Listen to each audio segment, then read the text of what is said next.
except the Corki thus far. That does mean that the Gragas is just up and available, and I think you're gonna be comfortable with that. This I would love. I think that kind of fixes the only issue that you might have with this T1 composition, and then your only risk becomes getting bullied a little bit too much early. And I kind of don't like the Ornn just because Subjugate has one really good target if you pick Ornn, right? But if you play tank Gragas, which I assume is going to be the case, then... Nah, you just play full AP Gragas. He might. He might. I personally think that, considering what they're playing into and what they have, I think the Gragas is a nice pickup, and that you would still want to go tank regardless. Yeah. But this Liv sandbox, right? Like, Croco is going to try and snowball either mid or bot side, play as aggressively as he can there, while Gumayushi and Faker are trying to scale up. And then if that doesn't work, if Owner finds counter ganks, then the game is over very, very quickly. Yeah, I actually think this is a much more balanced draft, though, for Liv Sandbox to try and deal with. I thought, looking at the last one, T1 having such an incredible advantage in the bottom lane is just a recipe for disaster and a lot of cake analogies. This time around, a very different story. Closer on a great pick into his counterpart, as well as Croco being able to be there to shred through these tanks and allow Dove to really get the work done. Plus a lot of extra CC available there on the bottom side without a Caitlyn that they have to deal with. Certainly does make me feel a little bit better. However, this is still T1. They still have the Corki, which even though Faker had a bit of a rough time in the last game, he will still beat Corki. And Jinx as well is going to be able to carry extremely effectively in the later stages of the game. It's just that Zeus not going to be as powerful as he was on his Gnar last time, and we'll see whether the Viego can actually get off the ground here for him. And here we are, onto the Rift for game number 2. T1 being able to stream ahead. If they win this, then they are undefeated for the first 2 weeks. And Liv Sandbox wanting to get to a 2-2 scoreline, which... pretty respectable, to be honest. There are some other teams that did a lot of winning last year that are also on a 2-2 record. So the Sandbox trying to fight their way back. And for Sandbox, I think any win that you can get is one that you're going to be happy with, even if you don't win the actual series. And just try to get as much as you can in terms of scores might help you down the line. I think that when it comes to playoffs, the Sandbox is not a team that we're all going to think of.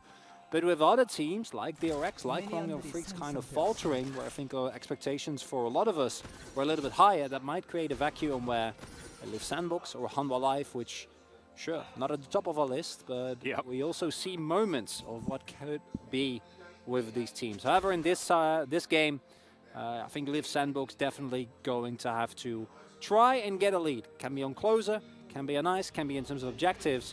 But if you let the T1 composition freely scale, they will have everything they need in a mid to late game scenario. They can poke, they can engage, they can skirmish really well with the Viego, they can set up picks, and if you don't kill any of the three between Owner, Faker and Gumayushi, they will demolish you pretty quickly once 2 free item spikes are hit. Yeah, the thing that I do really like about Liv Sandbox is their ability to side lane. I think that Gwen Silas is pretty powerful if you manage to get some control and allow that to be a thing that happens. Like you were talking about, if T1 get any sort of advantages, it's pretty impossible for Liv Sandbox, but they do have disengage in the Trundle as well, as far as the 3 is concerned. And if Dove has a game like this, right, where he's able to put on a lot of pressure and actually get powerful as the Gwen, then it will be very, very strong as carrier. Going to get dredge lined, but is able to play Kayle, and actually, as you could see, is pretty happy to do so. It's a 100% win rate here for Gumayushi. Okay, it's pretty good. And Jinx, as we learnt, we kind of knew this in week 1. Our LCK teams refused to really go towards it, but now we're seeing a lot more Jinx, and she does do quite well into the Aphelios. Honestly believe that Aphelios should not be a first priority pick or a high level ban unless you're playing into T1 or Dom1. Like, that's the only situation. Yeah, because I agree. Dogdom and Aphelios, or Dogdom and or Gumayushi and Aphelios, one of the two. I'm like, yeah, I get it. You don't want to play against that. I respect it. I understand. Fine, we can make that not happen.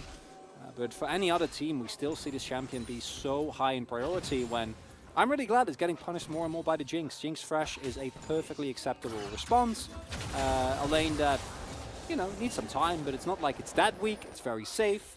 It has decent setup between the chompers and everything that Fresh provides, so yeah, honestly, no reason not to go for it. But they are playing T1, so it's an unfortunate scenario. Yeah, exactly. You kind of want to pick it away as well. As Dove going to get barreled and booped a little bit here by Santa Gragas. But we're going to see Dove scale into this matchup, right? So Zay is going to have an okay time in the early stages. I got the hiccups just a little bit, so you'll have to bear with me there. No problem. Those things. Okay, Zay has another drink. Yeah. When you're trading very, very short with a Gragas like this, it's not good because he has Grasp and he has damage mitigation. He has a very oppressive trading pattern where he can unload all his cooldowns on you right between his empowered order, his E, and then a Q, and then he can saunter off.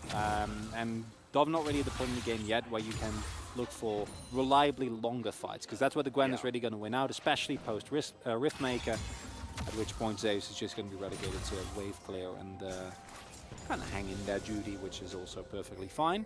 Or winning team fights Judy as well, just leave the lane and make things work elsewhere. Faker here having a better time in the mid lane, which is definitely good news. Closer, of course, not going to have the same range as he did on his Victor, and so he's just going to be dealing with minion waves for a lot of this early stage of the game.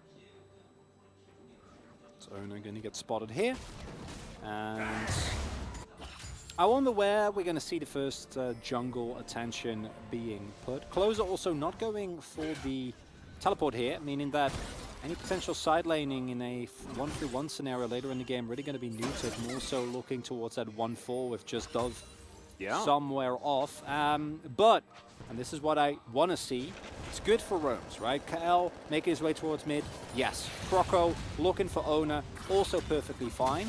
Getting closer ahead, I think, is essential, especially considering the extra offensive power that you have in this might be a perfect way.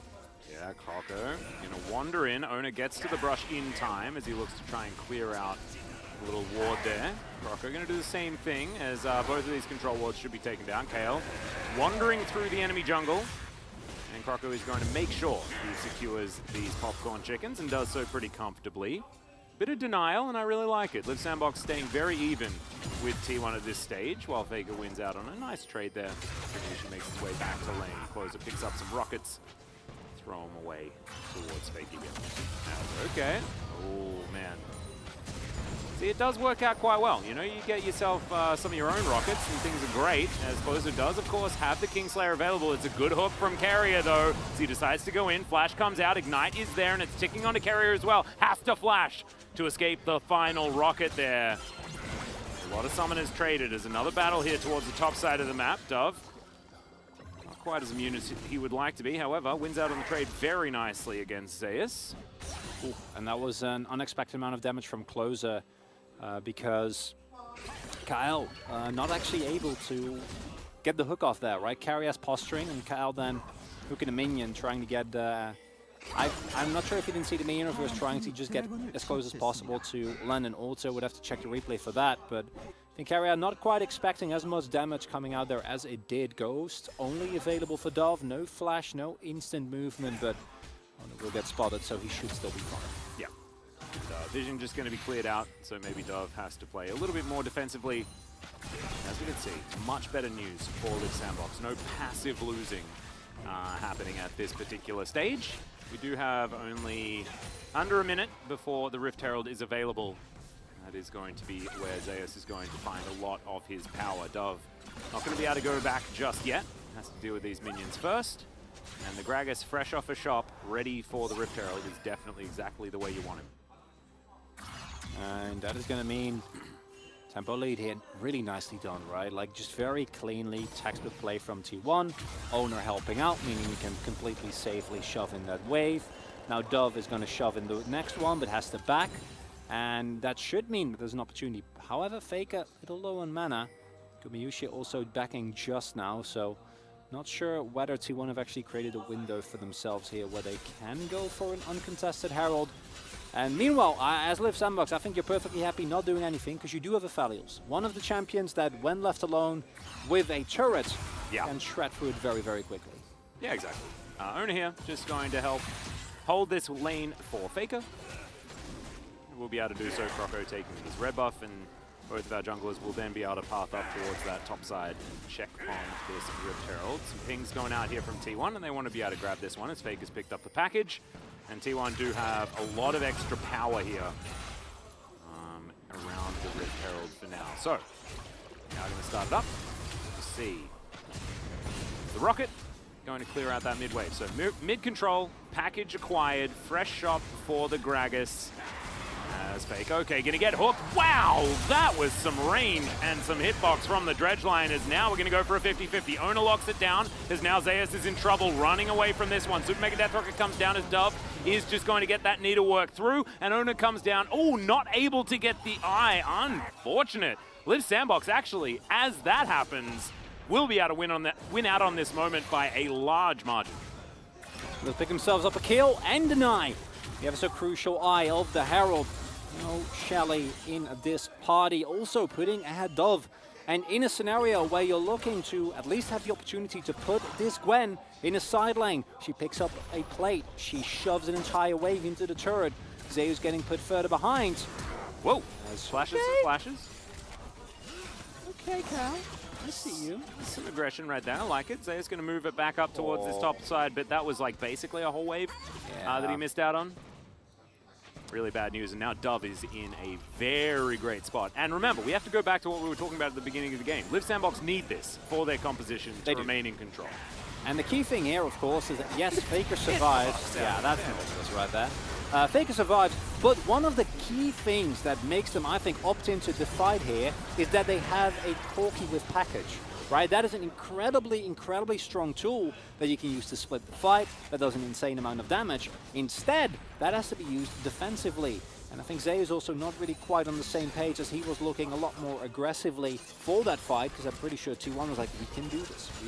We have the tools, we have the technology, we can make it work. Unfortunately for them, not enough. It's a small lead. And as you pointed out, we have already established that I think Liv Sandbox are the ones that, if not a hand in gold, at the very least need to be had in like control of the map. Yeah, tempo definitely needs to be there, and I think for a team like Liv Sandbox, that requires being ahead in gold as well, right? Because we know that T1 managed to find macro advantages, sort of what feels like out of thin air, and so I think Liv Sandbox might need just a little bit more of an edge to be able to guarantee that they have a lead. Closer here in this mid lane, as these Corki rockets seemingly all the time. Silas is so far working out very well. Does have 1 assist to his name, only behind by under 10 CS, which as a melee versus range matchup, you can be pretty happy with. Decent body slam there onto Dove, but he's got the leeching Leer. He will be able to heal himself back up again, as we've got a bit of a lane swap, And I don't know if Liv Sandbox is really ready for this. Kyle is on the top half of the map, and it might have some suggestion. Oh, the hook barely going to miss. And by barely, I mean actually quite a decent miss, but that's the playback, and Dove is still dead. Gumayushi throws out the Super Mega Death Rocket, and Zeus stays alive. And so the beginning of this lane swap working out very well. Trades of rockets here as salvos go backwards and forth, but here on the top side is where it's all about. Dredgeline going to connect once again. Kale's just landing amazing ones. But it won't matter too much. A couple of plates to go down here as T1, we mentioned these macro plays, and that's 400 gold they put into the bank. Teleport down towards the bottom side. Zeus is going to pick up all of this golden experience under this turret.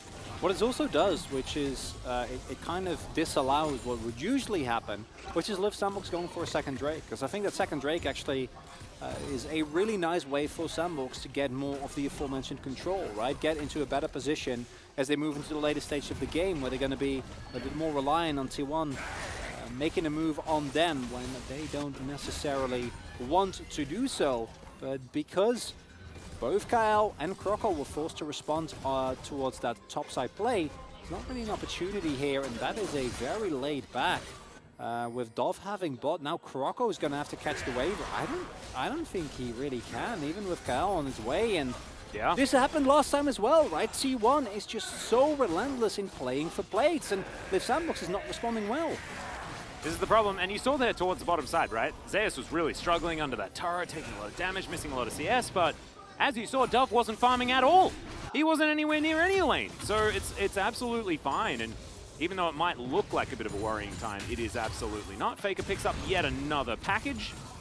Bit of a delivery man here at the moment, and it is going to be Ona that secures the Hextech Drake. So it is just everything going down, and it's kind of what we were warning everyone about earlier on, because T1 have now turned this into a 1,000 gold lead without really doing too much, as it's going to be Chemtech Drake. It's a little bit of a shame. The great equalizer. Faker's going to have to use another package defensively, but that's all right. He was a little bit overextended and is able to do so because of that. Well, this is what the people of Zone want. Atlas is the great equalizer. If you are ahead, no longer will you be ahead, because everyone from Live Sandbox assumed behind from henceforth will be doing more damage when they are in the toxic zones. Whoever has more health is going to take a little bit more, as the camouflage is, you know, also not great. And we also have to talk about, we need to talk a bit more about the state of the Poros as well. Hopefully that Poro safety account is going to come out, because yet another Chemtech Soul is a bit of a worry. These stack up, and as we do that, Runeterra gets a little bit hotter every year, and I don't think we need to tell you more about it. In the name of progress, you know, Chemtech tech is being used, and we need to think about the Poros. You know, there's been worrying reports on the migration patterns, and it's important that we act, but we still have the opportunity here on Runeterra. Exactly. Dove going to get slowed down here as Zeus with his Chem Tank is going to be all right. Chem Tank in the Chemtech Rift is just a lot of chem stuff going on, and it is a little bit confusing, but I'll hopefully be able to stay on top of it this game, as Zeus Santa Claus just dealing with these units quite nicely. And yeah, so as the dust settles, it's not exactly a 1,000 gold lead, but T1 managed to get themselves a Drake. We've got 3 minutes until the next one, and honestly, as far as scaling is concerned, we've mentioned it before, if Live Sandbox play side lanes effectively, yes, they can scale well. However, just for team fighting and front to back and range and things like this, T1 are in a brilliant spot as the game goes on. Yeah, it's just the ease of execution, right? Live Sandbox, I think, if their opponent makes a lot of mistakes, their comp is very, very good. I think you can snowball really easily off of a single pick. You have a lot of punishing power between the Nautilus and the Silas. Like, you can easily isolate a single target and blow them up. I don't think T1 are really going to run into that. And I actually think that the Chemtech Rift, unironically, is a really great boon to Sandbox, because it's going to really make it a lot harder for T1 to maintain a tight grip, a lot of control of the entirety of the map. As Dove sees and says, oh no. There's a lot of red silhouettes there in the brush, and he's like, no. And a good call as well, turns out. I don't want that. Yeah. Closer could potentially be a saving grace, as you can see, still even when it comes to the CS and things like this. Everfrost is now done, so a bunch more CC as he gets on the chase. And Ice managing to find that Calibrum Q. Feels pretty good. I believe it's called a Moonshot. Is that called Moonshot? I don't know the ability names of all of the different guns, Qs, unfortunately. Shameful, Atlas. Yeah, I haven't put in the Shameful. time. There was a time where I actually just refused to learn what any of the gun names were, just because the fellows just had too much stuff to remember. Thankfully, I got those down.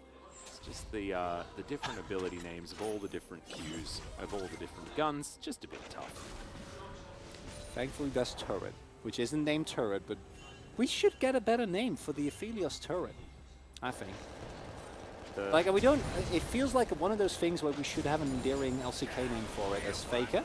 Yeah, might be in trouble here, but no. Able to Valkyrie between the wall and the pillar. Faker's like, I'm not playing Hecarim now. Are you? Huh? Huh? I'm safe. Look at me. Feels a lot better. That being said, it will be pretty frustrating if he gets like interrupted out of a Valkyrie with a pillar and he's like, curses. As Kale, that was not the dredge line you wanted to take. It's a great body slam as the CC is just everywhere. Super Mega Death Rocket might have been overkill, but it's still going to get the kill as Croco with the subjugate there as the package. This one was used offensively, and Ona picks that one up as he's transforming into absolutely everyone. That's a pillar that will guarantee the zap, but I have a feeling that Live Sandbox might be okay underneath this turret, but the turret may not be as much. And 15 seconds till the Chemtech Drake. T1 can pick that one up. Oh dear. More control here. Oh, I don't think you need to go for this T1. It's okay. Look at these rockets from over the side. Faker unanswerable. as he slinks back into the Chemtech fumes. The bane of porros everywhere, but definitely good for staying in camouflage throughout Summoner's Rift. And that is going to be the second Drake to go over to T1. Start stacking these ones up. They're going to be feeling pretty good as, yeah. Kale did not want to be taking that one. A little bit of counter synergy between himself and his jungler. Hasn't been the first time that we've seen that, unfortunately, as this was just a beautiful package there. Especially after the flashes to come through, right? Still knocking him towards the side of that Raptor pit. Yep. Easy pick up there. And now turret has not fallen, but has gone very, very low. Will go down relatively quickly. T1 picks up the Drake, taking away one of the big pressure points. And if you go into the mid game or in late game, even on even footing as T1, right? Like I'd still favor them for a myriad of reasons. But now it's getting worse. They're getting a lead, they're getting farther and farther ahead. And if Faker gets accelerated, if Gumayushi hits 2 items, and Liv Sandbox don't somehow find a big flank angle from Dove, or somehow Closer can maybe make his way through the camouflaged fog and try and get close because he doesn't have TP available, it's going to be an incredibly, incredibly tough uphill battle for Sandbox. Yeah, this is the problem. You can see they're trying to side lane now, but the defensive play around these sides has been working out so well for T1. They can rip through the waves, and these turrets don't stand much of a chance either. So you can see it's the Silas towards that bottom side, trying to get that split happening. With Ignite, it's going to be a little bit more difficult. Dove was doing a decent job there on the top side, but getting out-rotated, not quite fast enough. And T1 continue to firmly grip this game. Not a lot of answers just yet. Slightly over a 1,000 gold lead. Nothing insurmountable, as we were talking about and discussing last game. Yeah, it's... but still, it just feels like it doesn't... There's not much of a it gets better from here type situation, right? Like that's why we're talking about this game like this, even though the gold does look so extraordinarily close. It's possible for Sandbox, right? It's not a composition. We've seen those as well, especially from Sandbox. Well, we've reached 25 minutes. Pack it up, boys. Let's call it. It's not as Olaf Aatrox as it has been in the past. You're absolutely right. But it's I think still a T1 that are feeling extremely comfortable with the state of the game that they're in. They're not going to be at any risk. They can trade multiple Drakes and try and get Barons, right? They don't really have to check in the fog. They have a range advantage. As long as they can keep some semblance of map control, which they are very diligent in pushing forward their vision lines and making sure that they remain as vigilant as they have thus far. You can engage, you can disengage. It's going to be really hard for Sandbox to really get anything going. And I don't know how you're going to get through. Yeah. Here are Sandbox, especially considering how they've been playing thus far, right? Because their picks have been okay. You know, their windows have been decent, but... The early game actually went relatively well, right? Yeah. They were able to find a couple of cheeky little picks and things like that, but then we spoke about it, and oh no, Ice caught out of position here. Only going to ult forward. Super Mega Death Rocket. Not quite Death, but definitely Super and or Mega. And Gumayushi continuing to push on forward. This is what happens, right? Like, Ice gets chunked, and then where does the good news start for Liv Sandbox? Maybe it's Dove rotating his way up. Croco making his way in as well. Puts down some dirty ground. There's enough of that on this Rift. Don't need to add to the issue, Croco. Come on. No, exactly. Trundle is only part of the problem. Yeah. You know, it's not great. But you also see that's exactly the type of mistakes I think you need to avoid. Yeah, good TP. Yeah, Teleport going to get Faker out of there, and does mean that Close is going to waste some time there towards the top side of the map. And yeah, this is just, it's ring around the rosy. But this is the beauty, right? Like, it works twofold, because yes, he used it to get out of the gank, but the rest of the Sandbox is trying to collapse on Faker, thinking that he might be a weak spot, but instead he teleports towards the mid lane, where the rest of his team is standing ready with a wave, and they just get a free turret, and this has been happening basically the entirety of the series. Exactly. The only better global taunt than Teemo is Faker. And it worked out to great effect here to get that inner turret. I personally argue that Teemo has been replaced by Yuumi. That's true, although it is more difficult to just straight up walk over and kill a Yuumi. because she's often attached to something more scary. Not if you're hens. I mean, that's true. That's true. But I mean, there are always exceptions to the rules. I agree. As Ice, ooh, it's a little bit dangerous, that positioning. Vision still there for T1. Faker's going to take one of his own rockets, and actually, Ice did a fair bit of damage there. Calibrum at the ready. Crescendum there as well. The team fight tools are available, but now T1 walking on in. Dredgeline going to connect. The depth charge as well. They're trying to focus down the Gragas, and they will get him as these rockets from Closer are doing a lot of work, and T1 going to have to back away and give over the Chemtech Drake to Liv Sandbox. A great play from them. Closer starting to assert his dominance here on the Sylas. And there you do see where the comp of Liv Sandbox excels, right? We mentioned previously, if they can find a single target, they go through very quickly. I think Zeus maybe feeling a little false, safe sense of security considering how tanky he is, but for Gwen, that's not a lot. Oh no, Ice caught out of position. Good dredge line there though from Kale to try and stop him from going down as Croco. He's not going to be so lucky. Closer turns up again a little bit too late, but he left his team for the Wolves. And the Wolves have consumed them. Kale now trying to flash his way out. Titan's Wrath kept him alive for a little bit longer, but now Gumayushi is excited, and why wouldn't he be, as he's picking up so many of these kills. The Moonlight Vigil goes absolutely wide, and in the end, it's an ace for T1. Don't ask me how they did it, Atlas, but this is vintage T1 right there. Looking like they lose a fight on mid, baiting in your opponent, and then looking like they might just end right here, right now. Yep, they certainly could, and 404 Jinx was not found by Liv Sandbox in that team fight, I think is what that scoreline is telling us. These Nexus turrets not long for the world, and from what looked like, Liv Sandbox making a decent play, finding themselves a skirmish, has ended up with a dead Nexus. And first, it's going to be a dead Croco just for a little while longer, and Kale is also going to suffer the same fate, but the Nexus is not going to survive, and T1 will do it in just over 25 minutes. Can't even fault Sandbox for that one. This is just the sheer class of T1. Yeah, they needed a warm-up game, you know. There were some moments that weren't perfect, but this team showing here. I mean, it was also like, it was basically just fake. Yeah, Closer was also really nowhere near his team, and his team was still pushing really far up, and then T1 got a 4v4 that they should never have really been able to get, but they were offered it. It was on a silver platter, and they were like, ooh, really nice platter you've got there, and they took it, right? And you have to give credit where credit is due. Playing out exactly that moment was very, very nicely done. And I hope we get the highlight of this final fight.